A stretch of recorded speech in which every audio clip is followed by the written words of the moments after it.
Hi, and welcome to the Theme Park Trader Podcast with your hosts, Ryan and Donna. Hello. Should I intro it Donna and Ryan? Is that like the professional way of doing it? Because No, because you're the host. you're the co-host.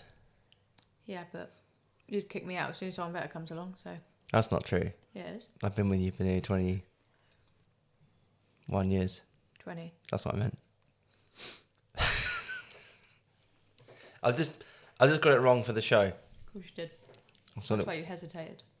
Well, no, I was actually going to say 20, but then I was like, why does 21 ring a bell? And I know why it rang a bell.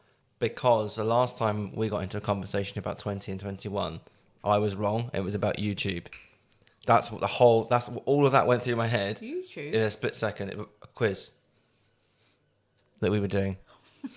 So that's how my brain works. That's why I got so confused. It's not even related. But that's literally what's going on in my brain. Okay. So you see what it's like to be on the other side. Okay. Yeah. So this week, Google was telling us last week, I think it was last week, that we're known for our poor reviews episodes. But it's been a hot minute, as they say in America. Has it? Since we've done one. I Yeah. think it has. It's been a long time. It really hasn't. You want me to go back and tell you when the last time we did? Yep. Oh, that's not me. It was... Hold on. Dead air. Mm-hmm. I mean... I'm going to prep this beforehand because you knew I was going to ask. Well, no, I didn't know that you were... Yeah. Okay, it was March. We've done some since then No, it was in March. episodes. Oh, maybe, but the dedicated episode was March. Okay. So there you go. I did want to touch on a couple of things though first. One is that apparently a new report coming out of Disneyland is saying that guests feel that managing lightning lanes is a distraction from their vacation. Yeah. This has been just reported on the Don't get them then. Wall Street Journal. Yeah, but this is kind of linked into what I was talking to you about earlier. So I was listening to a podcast where Len from Touring Plans, I'm sure you've come across Touring Plans before. No. Okay, so they're big. They do all the boring stuff like count the amount of people that are leaving attractions and going in and out of attractions. And they're the ones that discovered about the 40% of people going into Springs. Right, I see. So they basically send reporters out to count. It's boring, but they do a good job. All right. They're good. They're good for data at this kind of stuff. And they were basically saying all of Disney World's restaurants are empty because guests, specifically Americans, are having to choose between, do we spend money on dining or do we spend money on lightning lanes so we don't have to queue? And the lightning lane is currently winning in that dollar race at the minute, which is a problem. You're going to be hungry. Well, no, they're just taking their own food in, or they're going to quick services. See, I never thought that was allowed. It's not, but What is he going to do? what is he going to do? And also, quick services are being used still. Right. It's sit-down restaurants that are the trouble. And the rumour is that there are cuts being made to sit-down restaurants in future lands because guests aren't using them. I don't agree with this. They should cut Lightning Lane. They won't, though. No, but they should.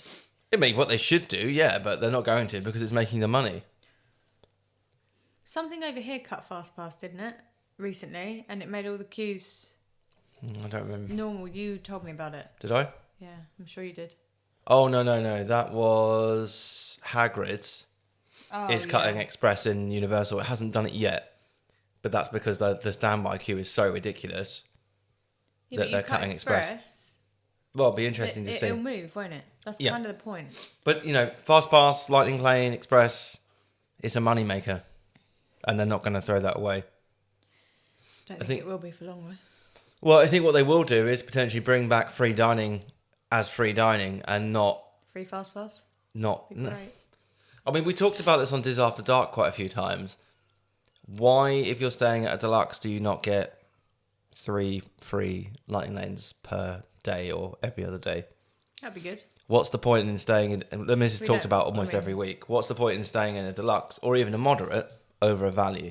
So there's a little bit of a bonus of staying at deluxe in a minute. There isn't really, Well, you get the nighttime hours. which they took away from everyone else. Yeah. So it's you're removing that benefit from everyone else, but the benefit of deluxe at the minute is you do get some extra hours in the park every week. However, between value and moderate, What are you getting? where's the benefit? But then even that, I would say, it's not that much of a benefit, is it? Getting the nighttime hours, necessarily. I would use them. Especially if you're not a night owl. No, I mean I would use them. Yeah, Whether but we would as a as a family, family, we probably not. No, it might be that actually if we were staying deluxe, let's say we were staying at Beach Club, and everyone was back in their beds by 9, I would probably pop into Epcot for 3 hours at 10, 10 till 1. But even like the morning one, they've cut that down to half an hour. Yeah, but yes, they have, and I disagree with it. But the difference is they've cut it down to half an hour, but it's for every park now. Yeah, but I still don't agree with that. No, I mean they It could. should still be 8 till 9. It could be every hour across every park, but what they did is instead of doing it, I think it was one park before, wasn't it? Every day. Yeah. They've done it across every park, which does split the crowds. Fine, but why make it half an hour? Like, I what, know, what I don't difference know. you've still got to pay those staff members No, you that are don't. there. Yeah, but you pay them half hour instead of an hour. It's not going to make Disney that much difference, is it? It makes millions of dollars of difference a year. Oh, yeah. Okay. It's not going to make that much difference. I'm not defending it because I think I completely agree with you. But from a bean counting perspective, it makes financial sense. That's all it is. I know. So yeah, it's a big Wall Street Journal. I mean, Wall Street Journal. Lots of companies are going in against Disney at the minute, and I think there's more to come. I don't blame them. It's not been busy. It's not been a busy year for them. It's not exactly a secret how corporate Disney is now, is it? No, I mean Josh D'Amaro's got his work cut out for him to reverse this. Yeah, I just hope he does. He's done nothing so far. Right. How long's he been in? 2 months. Right. It's enough for a CEO to change something. Okay. New Prime Minister for us today. He's making some changes tomorrow, apparently. I don't care. But I'm just saying, you can make changes as a CEO pretty quick, and he hasn't done so yet. D23 Sure he is going to be the true test. And we've got what's his chops from How I Met Your Mother? Jason Skull. No, Jason the one that actually people care about. What's his name? That's not his name, is it? It is Jason Skull, yeah. Oh. What? Neil Patrick Harris. Yeah. He's going to be there at the Parks panel, which suggests they're announcing something fairly big. Rumours are at the minute, complete refurb of Space Mountain, which I don't feel like deserves his presence. Figment is a big rumour, but that's rumoured every year. What is Neil Patrick Harris going to be there for? He's a huge Disney Parks fan. Yeah, He does the candlelight processional like almost every yeah, year. I know he does. Didn't last year though. But what is him being there got to do with anything? Well, they're not going to roll him out for a small parks panel. There's going to be some big announcements, I would say. It feels like it would be completely pointless. I mean, it's not unknown for Disney to do something like this and have nothing come of it. Brilliant. But I feel like this year's going to be a big one. When is D23? August. Not when we're out there. Well, it's irrelevant because it's in Disneyland, yeah. I think it's just before we go to the States anyway. It is August the 14th to the 16th. Right. Yeah. So, yeah, just a couple of bits of news. So, I thought we would do some poor reviews because this is all linked together. I've actually built this story around the show. So, what I was talking about, there are some rumours that there are some land changes happening to reflect current guest interests. So, Harryhausen's at Monstropolis, or whatever the land's going to be called, can't remember, is staying around, from as far as we know, which makes sense. Harryhausen's is such an important part of the film. I feel like Hollywood Studios is in need of some kind of Asian cuisine insertion. Okay. I feel like it would do well. Well, Hollywood Studios, I mean, isn't great on food, I would say, overall. Would you? No, I agree. So, I feel like having some kind of sushi, Asian... It's not all going to be sushi, is it? But there'll be sushi there. There'll be some Asian food. I feel like it's a home run. You could easily get away with. Now, with that as well, it's not replacing restaurant... I mean, it's not bringing in new restaurant capacity. It's replacing restaurant capacity because Pizza Rizzo, Mama Melrose. Yeah. Assuming there'll be a quick service as well as a sit down, but that apparently is staying. Okay. There were plans apparently to bring some kind of sit down to Villains Land. That is being Scrapped. bought in. No, it's not being scrapped necessarily. It's being talked about Okay. because no restaurant capacity. Every Magic Kingdom restaurant has capacity. Do you remember the days where you couldn't book a table at Be Our Guest unless you got up at Stupid o'clock in the morning and you were there? And Cinderella's Royal Table.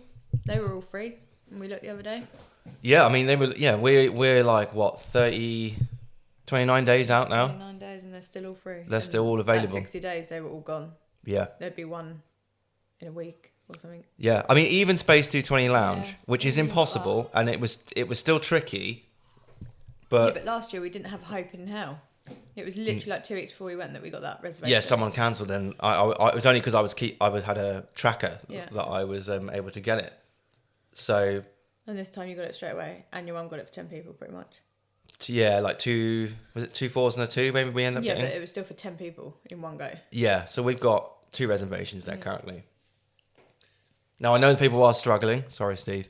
He's struggling to get that Space 220 Lounge, but the restaurant's available, and yeah, it's clearly an issue. So are Disney looking at it and going, well, Beak and Barrel, the lounge it's not full again. Like we're able to get slots, no problem. Yeah, but the Beak and Barrel's brand new. People are going to want to go and see what it's like. And people are going, and lounges print money, right? And Ogre's Cantina, is that full? It'll be busy. I mean, we haven't booked. I do want to book it actually, but they print money. Even if they're half full, what is it like? You charge an extra $4 for a cocktail because you're in a themed bar, Yeah. and suckers pay for it. Yeah. I mean, you're looking at 2 of them here. To be fair, so I thought let's read out some poor reviews for 2 of the biggest lounges. Didn't you say that Harryhausen's might be a lounge? No, I think It's not, because that wouldn't work as a Harryhausen. no. Harryhausen's is definitely staying as a restaurant. Right, I don't know for sure whether it's going to be quick service or sit down. I would say it's going to be sit down. Well, either way, it wouldn't work as a lounge because we were having this conversation earlier. No, but Villains potentially will become a lounge. Right. Which, you know what? I can see it working. I mean, I get it, but do kids really need lounges? Like, No, and also I think people is Disney just for kids now. You know, imagine it never has been, but you're putting lounges everywhere. Like, the odd adult thing was novel, and it was like, oh yeah, let's do that. But now they're everywhere, and it's like, Yeah, well, I did a episode with Craig from Diz After Dark the other day where he was asking me questions. So that episode's going out during August when everyone's on their holidays. And one of the questions, I'm going to give a slight spoiler to the episode, but there's about 20 questions, was what is my like big Disney opinion, I can't remember the exact question, that people would dislike me for. And I would say Magic Kingdom needs to have a bar. no, it doesn't. It needs to have an open really bar doesn't. that you don't need to be booked. And I said exactly where it should go, Tomorrowland Terrace. No. Put it in there, have it open, like BaseLine is. You walk in, you can order a beer, there's plenty of seating. Maybe it only opens 11 till 7 because you've got the dessert parties there. I'm fine with that. But just having that option, Why? Why do you need that option? I think it's a in nice Magic thing Kingdom? you don't need to have an alcohol-free park. Yeah, but that's the whole point of it. No, that's the whole point of Disneyland that they've decided to copy for the Yeah, Magic but Kingdom. I don't think it's like all the other parks. You can get alcohol in, fine. So why not Magic Kingdom? Because it's a kid-friendly park. Like, So are the others. yeah, but Magic Kingdom is for kids. Let's be fair. But it's not. Okay. It's not anymore. Look at Tron. Look at all the rides that like Space Mountain potentially being rebuilt. Villains Land. That's not for kids. It's not for kids. So why not have a bar? No, I don't agree. That's with you. fine. But I'm just saying. So what were we saying anyway? I can't remember. What were we talking about? Don't know. Harryhausen. You asked me a question about Harryhausen's. Yeah. So Villains. Imagine a lounge that's themed to Hades, where he's maybe on the mic. I You've just got Pain don't and think- Panic there in cages. I just don't think you need all these lounges. I just don't think you need it.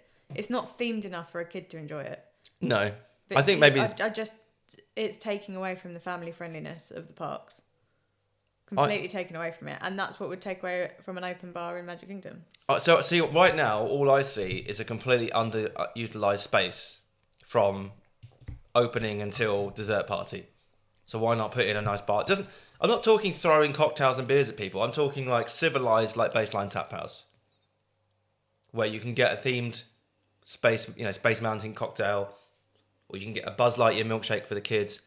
Something you've got loads of space there to sit as well, and it's obviously not going to be open until close because dessert party's there. Therefore, you remove the risk of complete alcoholism in Magic Kingdom. No, you don't. You massively reduce it. You're opening a bar 11 till 7. You're not reducing anything. People will sit there 11 till 7. I don't think they will. I don't think people can afford to do that. But they're putting in lounges everywhere. Yeah, which aren't busy. You look at the Beak and Barrel, it's not full every day. I just don't think it's necessary everywhere. But I get the occasional one. Like Ogre's Cantina was obviously a novelty because it's Star Wars. Yep. And it was in Star Wars. And you open Space 220, which is good, but it's not necessary. No, I see your point on... One in Villains Land isn't necessary. The Pirates one isn't necessary. But even that's in Magic Kingdom. Yeah. So what's your problem? You have to reserve it. Right. You should have the option of just going to get a beer. No, I don't agree with that. No, which is fine. But, I mean, all I'm saying is it works in Paris. So...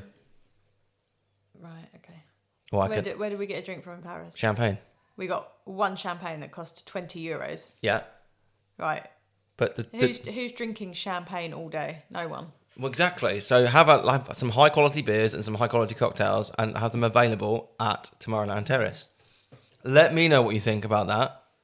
And Donna, Theme Park Trader, TikTok, Instagram. Let us know your thoughts. I wouldn't bother telling Ryan if you don't agree with it because he doesn't listen. I do listen. No, you don't. You're entitled to your opinion. You literally cut me off in the middle of it. When? Just now. Oh, yeah, well, enough about that. Let's go back to what we were talking about. I didn't mean to. I do see your point. I totally see your point. I just think it's wasted space. It's always been wasted space, but why does it need a bar? Open it as a quick service, like it's meant to be. Don't need it. Okay. There's not enough. There's too many quick services in Magic Kingdom as it is. They're not full. What they don't have. Have you been to not Electric Umbrella? It's not Electric Umbrella. I wish it was Electric Umbrella. Tomorrowland. Oh no, I always forget what it's called. Yeah, so do I. Why do we always forget what this place is called? I mean, at least we can agree on forgetting that.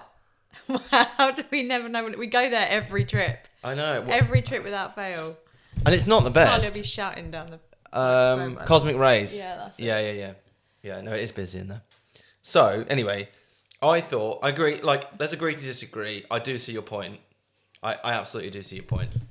Equally, every time we're in Magic Kingdom, we're like, oh, we really could just fancy. Just a drink. So walk 10 minutes down the road and go to Contemporary. But what I'm saying is, with Disney making more restrictions, you're not going to be able to. You'll be cock-blocked at the gate by Randy. If they do that, they're stupid because people are not going to be booking deluxe hotels when they can't even set foot in one to have a look at it. Yeah. I mean, you say that. People are not going to be drinking at those bars because, let's be fair, the people that were drinking at those bars had come from the park. Yeah, I think you're right. I mean, but you say that about hotels, and I do get that side of it. But if you're going to New York, right, you won't have seen that hotel before you go. If you're going to what do you mean? Egypt, Thailand, you're not going to be looking around those hotels before you book. If you've got the money to book a expensive hotel, you're booking an expensive hotel. Not if you can get the same things in a moderate and you're not bothered about after hours. But if people have got money, they're booking deluxe regardless, and that's all Disney cares about. Do you see that side of it though? If you're going to Thailand and you want to stay 5-star, you look at the 5-star hotels. That's as simple as that. Yeah, but if you're in Disney World and you want to come back and you want to think, is this hotel for me? Why would you not want to have a look around it? I don't disagree with you. I'm telling you that Disney doesn't care about you. They don't care about the family that dreams to stay at the Polynesian, like us. You think they're going to cut off hotels to everyone then? No, I don't. I think there's a small chance, but it is very small. I don't think they will. There's a lot of people saying that they will. I honestly do. I think the perk of staying on site at Disney World is that you have that world to explore. Exactly. I don't think they're going to do that. I don't think it'd be in their best interest. I think they'd lose a lot of their economy. I'm doing that. Yeah, I agree. People go into them and get a drink. People go into them and look in their gift shop because there's something different in there. Yeah, no, I completely agree. And people that do go to the Polynesian, like us, or the Contemporary in your case, I mean, we both love the Poly, and going, we'd love to stay here one year, and I would like to stay at the Contemporary too. But I'm telling you that Disney doesn't really care about us because... No, but I'm just saying it wouldn't be good for their economy to shut those hotels off to people. Yeah, I completely agree. I do completely agree. Because if you go in because you've got a reservation at a restaurant, that's all you're going to do. Yeah. You're not going to bother staying looking around. You're probably not going to go to the bar. No. You might, but you're less likely to, I would say. But yeah, I wouldn't put it past Disney to have a open bar in Magic Kingdom within the next decade. And I'm for it as long as it's well controlled, like BaseLine. But then that takes away from the hotels outside. I wouldn't go to the Contemporary, no. I would. And if you said I wanted to go to the Contemporary, I would be there with you. You know I would. But if I was out there, just me, and there was a decent bar at Magic Kingdom in Tomorrowland, I wouldn't bother walking to Contemporary. I don't think the Contemporary bar is offering anything beyond being a close bar to Magic Kingdom. Martini. But the Views you see a view of the pool. and the park. We literally sit and look at the park. No, you don't. I do.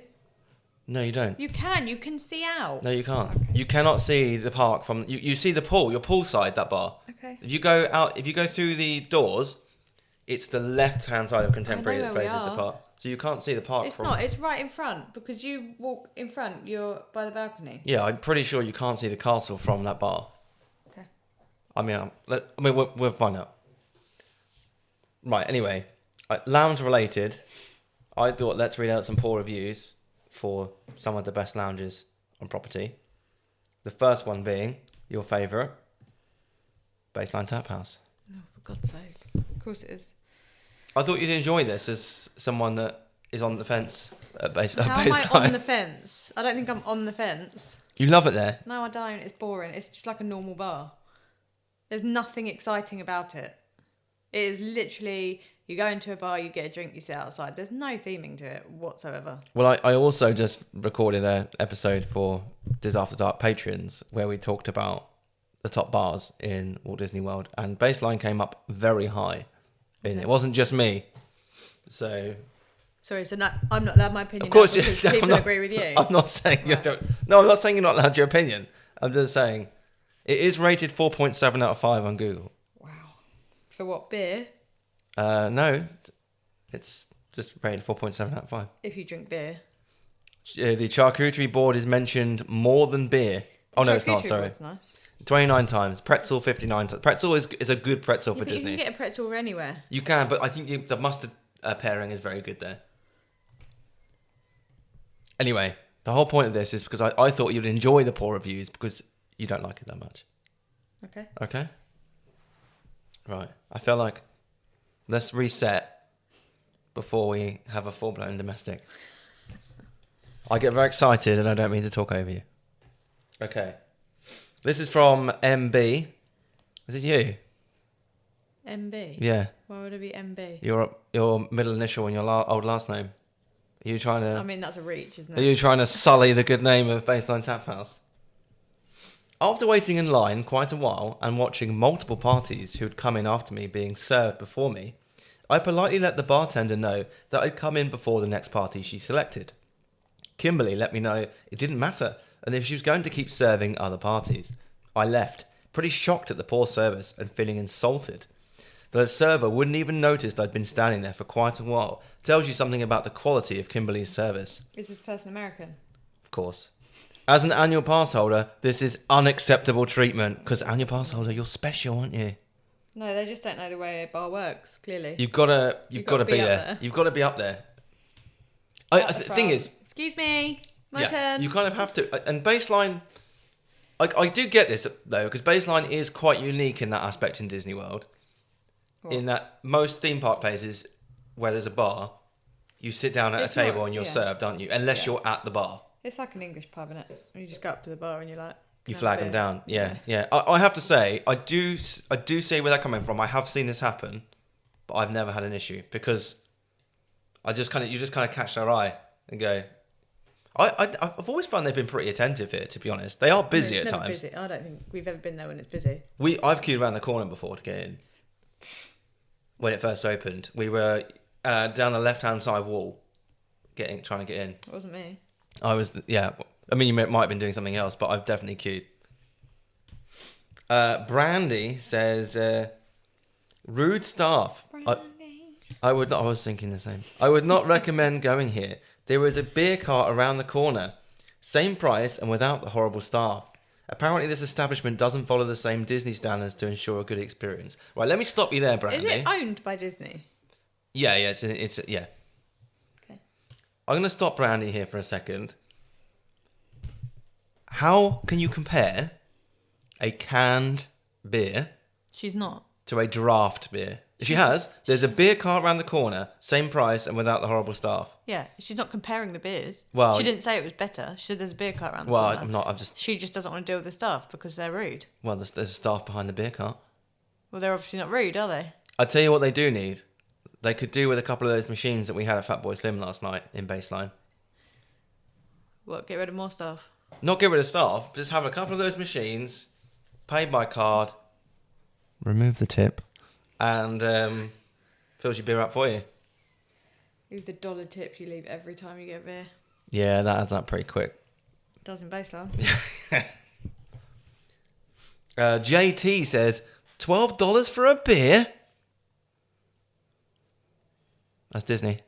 Yeah, I was going to say, aren't you going to get that anywhere? Sean You've says... seen how much a Corona is when you get it out of the fridge? A Corona?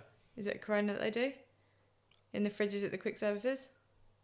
Oh, the bottle. Yeah, I mean, any like Bud or... Yeah, because I think they do They're sell well Coronas as expensive. well. Yeah, they're like $10 for a bottle of Corona. It's like, I may as well just go to the bar and get a draft pint. Sean says, 1 star, didn't go here. How can you give it a 1 star then? Brilliant, isn't it? Marjorie says, you don't see many Marjories, do you? It was our favourite bar at Disney, but today, when we paid with our dining credit, they charged us a $20 tip instead of a $2 tip from our gift card. It was simply stolen. Unfortunately, we didn't discover this until we got back to the hotel, as we'd already signed for the tip. I mean, I would imagine that was a mistake and you didn't spot it. Yeah, I mean, you've got to be really careful. I was talking, I don't know who I was talking about this, but where you get the receipts and it says tip, if you're paying cash, you're meant to just put a line through that tip. All right. Because if you put, I only realised this recently, if you put $5 on that line, on where it says tip, and you leave $5 and you've paid with card, they can charge the card and take the tip. Ooh, that's cheeky. Because that is for card. Now, the reason that's probably never impacted us, Because we've used a dining plan. we've used our magic bands and there is no card attached to it. No. So there's no card they could possibly charge.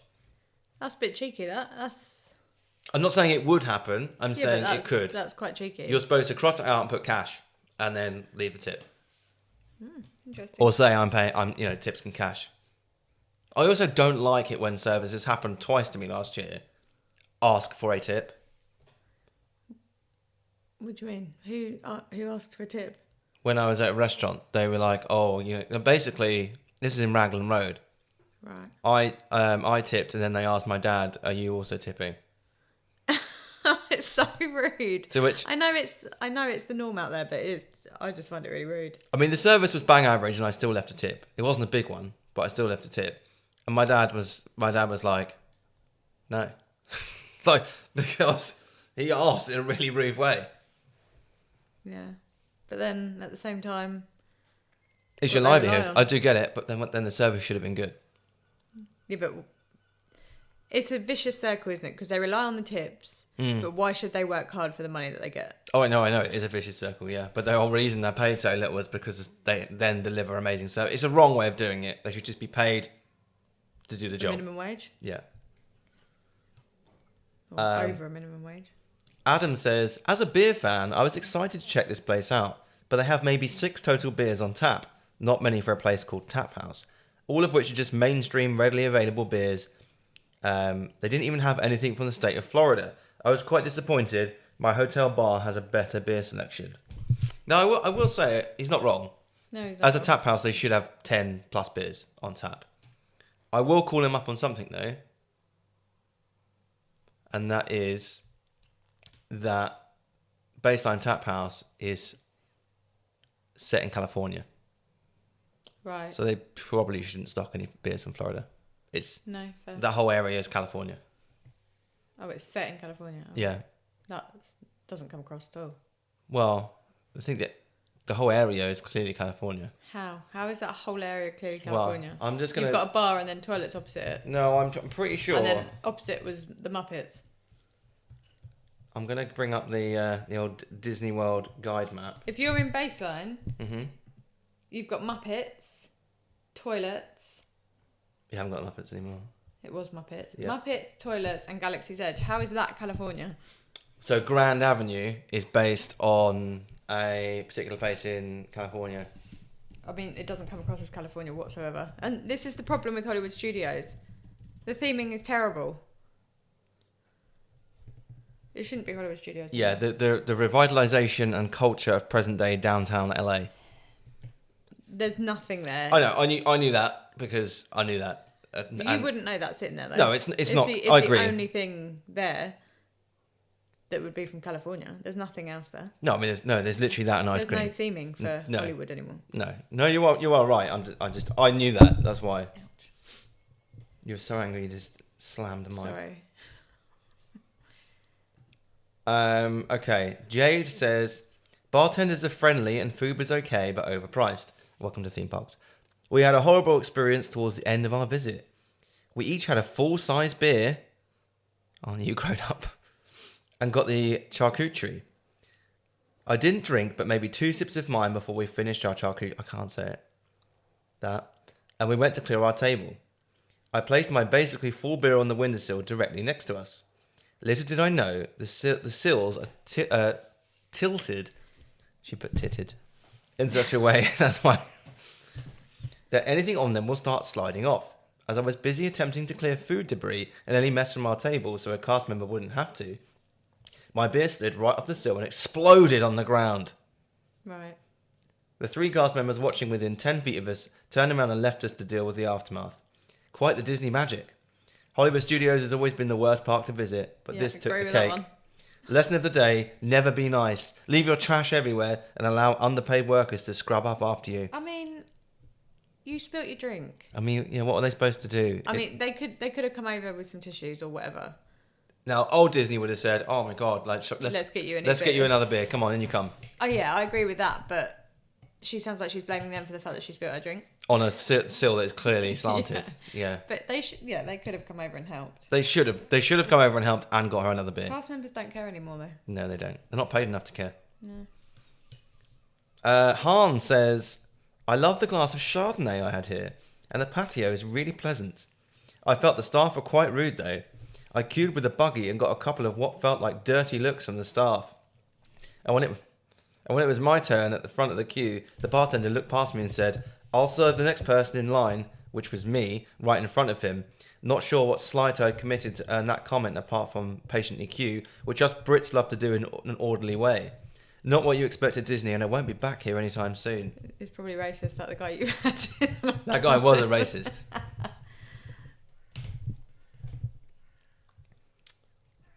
Okay, well, I'll read a couple more before we move on.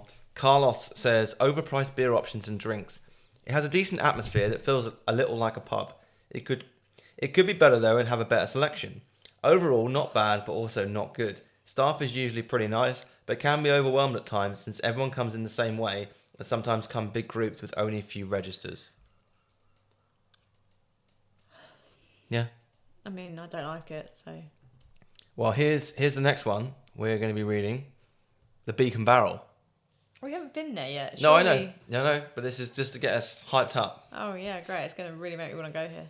I will say, so these are Google reviews. BaseLine Tap House has had 309 reviews, which show it doesn't get an awful lot of visits. So at 4.7, right? Beak and Barrel has been open less than a year, roundabouts, I think. Okay. Has had 371 reviews and has scored 3.1. Oh dear. So way, way lower. Uh-oh. Let's see what people have got to say. I haven't read any of these. This one is a beast. This is from Misha. We managed to snag a spot in the late afternoon on the day of my hubby's birthday. She's got to be English, right? No one. Surely Americans don't say hubby, do they? I don't know. Does it matter? We are pass holders. No, she's American. And I've been trying when we were in the park, and today there happened to be quite a few open. After going in and seeing some of the reviews here, some of the reviews here, I can see why. First off, the theming is beautiful, but I'm only giving 3 stars. She's given it 1 star. Though, as it was very loud and you could barely hear a lot of what was going on. The parrot came out a few times, which was neat, but we had some trouble hearing, and we were sitting right at the bar. You did not really get to look around either. One of the cast members told me there's cool stuff in each room, but you're not really able to see much of it. I do know you can go and walk around. There was nothing stopping her from doing that. The food was awful. As in, after eating it, my husband got super sick. We had the arepas? I won't be eating that then. Without chicken and chip appetizer. 2 non-alcoholic drinks, and all of it tasted off. I mean, Why'd you what could drink it then? possibly make you sick if there was no meat? Well, if it's not cooked properly, you can still get sick. What if it's just vegetables? What is arepas? Arepas? I don't know. It is crispy white corn cakes. I mean, that doesn't feel like that can make you violently sick. Is it made of milk? I don't think so. Anyway. But if things aren't cooked properly, she said it tasted off. Yeah. It's still going to make you sick, I guess. The drinks were super watered down. They tasted nothing like the description. He described the flavour profile as a hot mess. With each bite, you really didn't know what you were getting, and not in a good way. We had had amazing food at Disney. This was not it. And for $60 for 2 people, it really, honestly, should have been much better. That's expensive. 2 non-alcoholic drinks and a bit of food, yeah. Jeez Louise. We stood, not sat, as others have mentioned you might wind up standing, at the bar and watched multiple other cast members be lively and fun. Ours was decidedly not. Maybe she was having a bad day, but we were rushedly asked if we'd read the menu, and when we said yes, she pushed us to order. Other folks got a nice intro and welcomed. Ours was clearly focused on sell, which again, I do get, but it just felt really awkward with her lackluster service next to other cast members who were rocking it. There also appeared to be some sort of drama happening behind the bar, which was also awkward and tough to watch. Oh, I would have quite happily watched that. Yeah. Several of the cast members behind the bar were almost fighting, which seemed very odd, even for pirates. While some had great stage presence, others seemed very uncomfortable in their roles, and our staff person definitely did not want to seem to get into the spirit of the space. Again, I've no idea what's going on with her, but it's tough to enjoy the atmosphere when the staff is interacting with you so oddly. Like a lot of other people, I was so looking forward to going here, and also, like a lot of folks, I left super disappointed. I remember the good old days of the Adventurers Club, and whilst I wasn't expecting that, I've seen Disney do much better. Well, that's a shame. When did she go? 3 months ago. Oh, that's a real shame. Michelle says, my husband is a fan of all things pirate, and he was able to score a reservation on opening day. He had a great time, so he decided to book again for the 2 of us. Well, the experience was not all the same. We were showed into a table with 4 other people, in a dark corner where it was impossible to truly appreciate the unique atmosphere or see the entertainment. They must have all gone out on opening day because he said the pirate show was much better, as was the ship battle. We only saw 5 minutes of each. There's a 45-minute limit, so after 20 minutes the server comes around to ask if you're 1 or 2 drink people because it's time to order your last round. 20 minutes to drink a $20 margarita was quite enough for me, thanks. I mean, that's more than enough time. Yeah. We declined and spent the rest of the time walking around so we could at least say we saw all there was to see. I wasn't thrilled about Magic Kingdom having a bar to begin with. It makes me uncomfortable to have kids in this setting, and this experience did nothing to change my mind. Never again. Get over yourself, Michelle. Danny says, you must book this experience in advance. You have only 45 minutes, limit of 2 drinks. I was so excited to be in a pirate ship bar. However, we were directed to a corner to stand. No stalls, no seating. Oh, it sounds like ogres. It is like ogres. Our spot appeared as an afterthought. They seemed to really cater to groups of 4 or more. This was not advertised anywhere in the reservation, so you might have to stand. I was shocked for this being a Disney experience. Unacceptable. So disappointed. This was supposed to be a spot to relax and take a load off from standing in lines. Make sure you tell your hostess you want to be able to sit. Yeah, this was. That's a fair point. Yeah, but this is my problem with ogres. It's too rammed. You have to share with people, or you have to stand. Yeah, because last time I went was just with Piper, and we were sharing a table with another family. Which, yeah, we shared a table before. Yeah, we shared. Every time I've been in there, I shared a table, but there's always reservations. And the first time I went in, we stood at the bar. I liked it. That was my favourite time. No. I liked being at the bar. It was too busy, too loud. Yeah, it is busy and loud. I love it. It's not relaxing, and if Beak and Barrel's the same, I did say that before we booked it. I know. I hope it's not the same as ogres. I knew it was, but we want to try it, don't we? I mean, Phoenix wants to see the pirate bar. Okay. If we don't like it, we don't go back. No. I'll read a couple more. LG, let's start from the service. We got served by Liam, and he barely served our table with bad face and attitude. Then the manager comes at the end, and we thought he came to ask us how everything went. We were wrong. He was just there to tell us our time was up and we need to leave because the 45 minutes was done. Food, lame. The only good option is the sampler, that are chips. Drinks, meh. The bourbon one is undrinkable and they did not change our drink. I would not recommend. The environment is not that good and the food, drink and service is a no-brainer for me.